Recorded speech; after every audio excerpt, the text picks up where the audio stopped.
Hey, hi everyone. So this particular video I'll be going through the Kubernetes LimitRange object. So LimitRange object basically helps us in specifying the minimum, maximum, default limit and default request for the CPU or the memory, and this is applicable or on either a pod or a container. So yeah, let's get started as we see the different objects and the limit range object that I create. It will become more and more obvious how it works. Okay, so first I will create a namespace, a limit range example. I've saved it to a variable called n so that I can refer it in the subsequent commands. So the limit range example namespace has been created. We can just confirm. Okay, it's all good.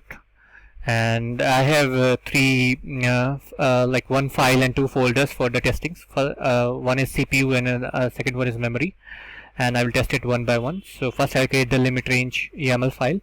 I'll just show you how it looks like.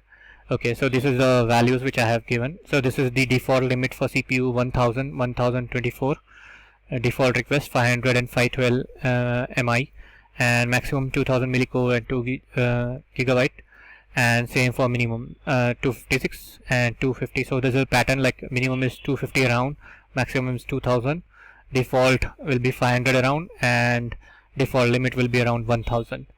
Okay, so that's I have exited out. Okay, so I'll just create this object limitrange.yaml. So the object has been created in that particular namespace, and we can just do a describe. And if we do a describe, we can see all whatever we have specified: the container CPU, minimum, maximum, default, and the default limit, and same for memory: 256, 2 gigabyte, 512, and 1 GI. These are the default. These are the values. Okay, so we can just do a YAML also. We can see the same content, whatever we have specified. This is a small file, so you can see all the values here of what we specified, and type equal to container. So okay. Next we'll go into the CPU folder and create all those files one by one. So there are three files for today's testing. One will exceed the CPU, one will be subseed, it will be less than CPU, and one will be within range. So this object will not be created. So this will be within range, this will be created, and other two will fail. So we will see in the next subsequent steps. So I'll just show you the within range CPU. So this is within range. So its CPU is 800 and the request is 500 millicore. And I'll create the file next, the pod, and the pod has been created. We can check that out through the YAML. Okay, so this is what we specified: CPU equal to 800 limit, and request was 500, and the other two parameters came from the limit range object. The default limit was 1 gigabyte and default memory was 512. Because we didn't specify memory, so it came automatically from the limit range object. Okay, I'll just quit this particular file, and next what I do is I'll just delete this particular pod because it's no longer required. Our testing was successful, and now we'll go to the exceed CPU, and this is exceeding the CPU by 1 millicore. Maximum was 2000, so this one millicore is extra, so this should fail. So if I do a create,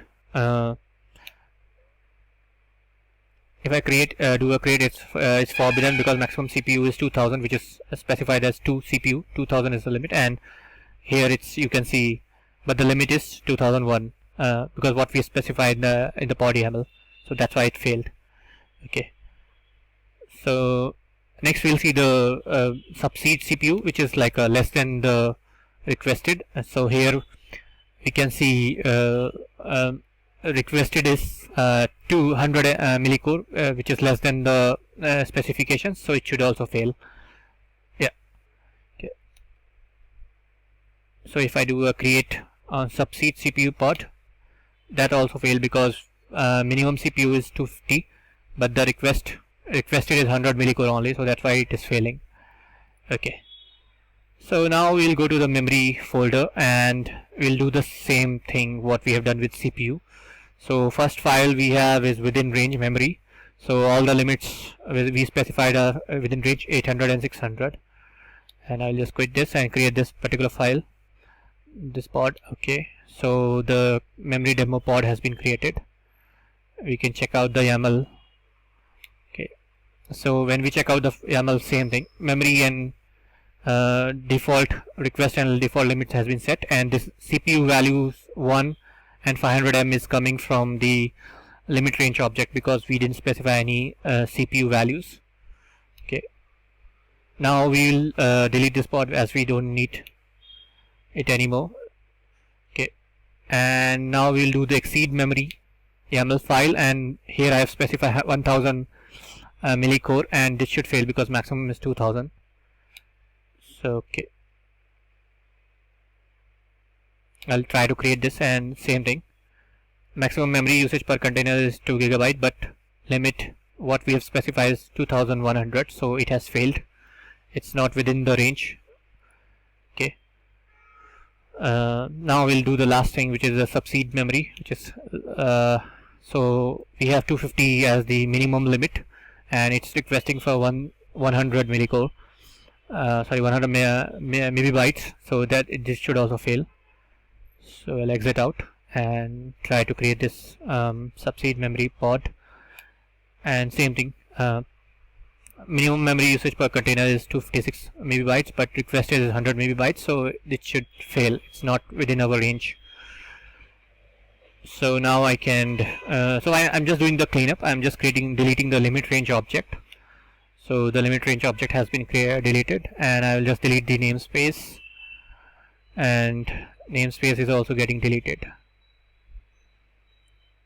And just like this is a file which I have used. So what we have started with, we created a limit range object first, and then we created tried to create 3 CPU pods and 3 memory pod, and one of them got successful in both CPU and memory, and other 2 failed because they were either above or below the range.